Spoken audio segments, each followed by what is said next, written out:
Of the show for today. The topic is the Tennessee Board of Regents, and we're talking to Chancellor Charles Manning of the Tennessee Board of Regents. And of course, Chancellor Manning, before we had our first commercial break, we were talking about the state lottery. And we want to give you an opportunity to talk about that, because I think that that is a tremendous opportunity for a large number of people. But we also find that not many people are aware of exactly how it might be able to help them in terms of their education. So if you could give us that information. Well, it's for a university, it's about $3,000 a year, and so it is a significant help. It is, by no means covers all room and board and tuition, but it's a very significant help for people to go to college. Now, it's not for everyone. It's you've got to have a B average beginning next fall, and you've got to have to maintain that average. And I guess one thing I'd emphasize with your audience is you add up 4 or 5 years of education at $3,000 a year, and that's a lot of money. Significant amount of money. So it's terribly important to maintain that B average and not lose this, because once you've lost it, it's gone. And there are a number of strategies that you. I ended up in chemistry. Not everybody finds math and science easy. I had a harder time with history. Probably that's why I moved out of history. One strategy is, if you're on the edge, make sure you're taking things that you really like, enjoy, and know. You've got to make sure you maintain 12 hours to have a full-time load as you're doing this. And another strategy I'd mention is that there is, if you're right on the edge, there's quite a bit more personal attention in a community college, and there is an option. You can transfer back and forth. University, community college, you don't get as much money, but relative to its cost, you do. And if you're kind of on the edge of keeping that, that's another strategy you might use to make sure you maintain that and don't lose the scholarship.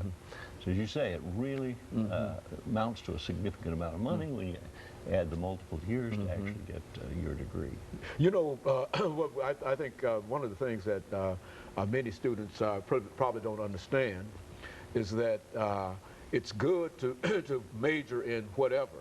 But I think, as you're indicating now, that what you want to try to do is major in anything that can possibly bring you toward that degree, because that's the most important thing. And in many instances, we find that our careers and our desires, as you've indicated in reference to your career, will often change by some other kind of situation. But it is an opportunity, you're saying. It very much is an opportunity, and sort of picking up what you say, even without the scholarship, somebody who really wants to go to college, they can. But they may have to borrow money. Now, sort of the worst situation to have is to have borrowed money going to school and not finish. That is really. You need to finish, get that degree. That's what really, it's that sort of final step, even though you've learned stuff all on the way. When it's all packaged together and agreed, that's what gets you in the door of a company, and that's what helps you get a job that pays better. And all kind of national look at this, your lifetime earnings definitely correlates with the amount of education you have going up with increased education. So it's very important to finish.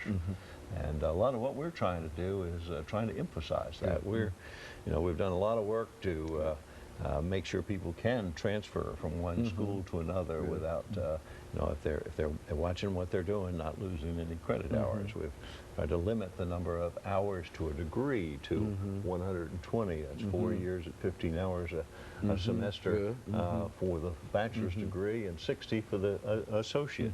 All that helps a person get through, but you need to be as careful as you can. You've got to be determined. Right. You really have to want to do that. But I'd add to it, you shouldn't be afraid to change your mind. I certainly did, and am, glad of it, because, when you come out of high school, there's a lot you haven't experienced, and a lot that you find you're interested in that you didn't know you were going to be interested in. You know, one of the problems I think that we face, Chancellor, in terms of dealing with education is that we find so many of our young people who are not exactly encouraged to become involved in the teaching profession. Now, that's one of the needs that we have in the state of Tennessee. Yeah, it certainly is.